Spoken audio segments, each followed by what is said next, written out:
long-awaited final part of the catalogue raisonné of Gauguin's works, covering the paintings between 1891 and 1903. Gauguin's art was, and is, hugely influential.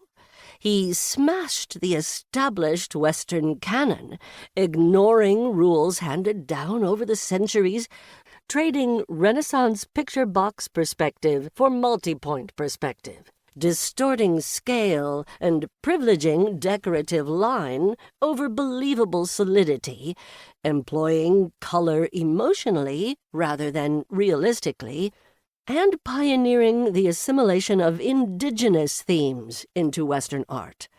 His depictions of the Holy Family as indigenous Polynesians had Paris in uproar.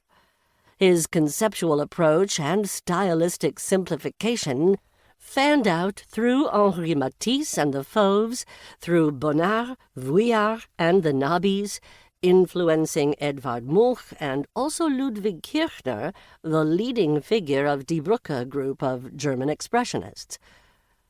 Gauguin's Polynesian pieces led Picasso to explore African art, from which evolved Cubism. It's an enormous legacy. The recent appearance of so much new material coinciding with contemporary debate around his troubling reputation made it seem important to re-examine Gauguin's life, not to condemn, not to excuse, but simply to shed new light on the man and the myth. 1. Revolutionary Road.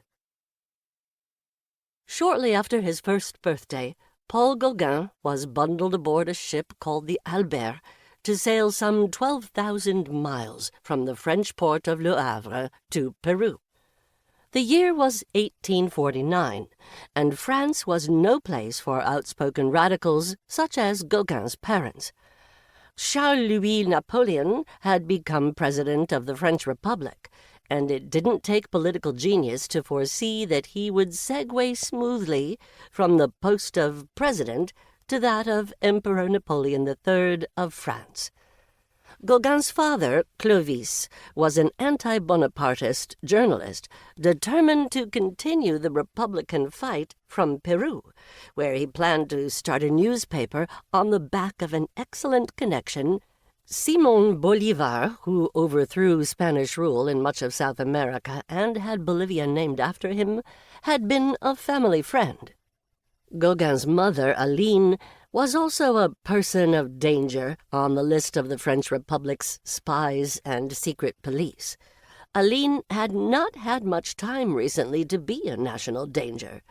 2 years previously, she had given birth to Gauguin's elder sister Marie, and then Gauguin himself had come along. Her hands had been more than full of babies. But sometimes symbols adhere more firmly to particular names than to their recent activities, and Aline Gauguin had inherited the symbolic mantle of firebrand feminist and proto-communist from her mother, Flora Tristan.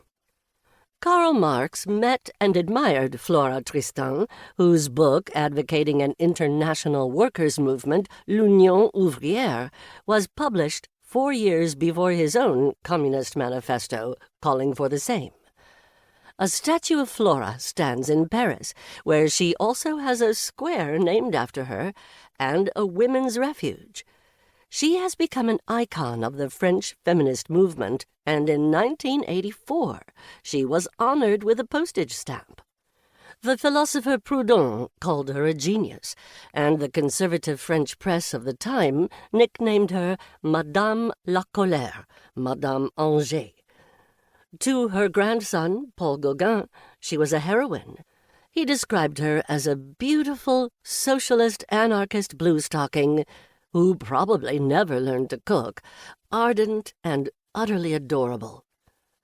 By the time he was born, she had been dead 4 years, but there is no doubt that the example of her moral fearlessness spurred him on to wage his own stubborn political crusades.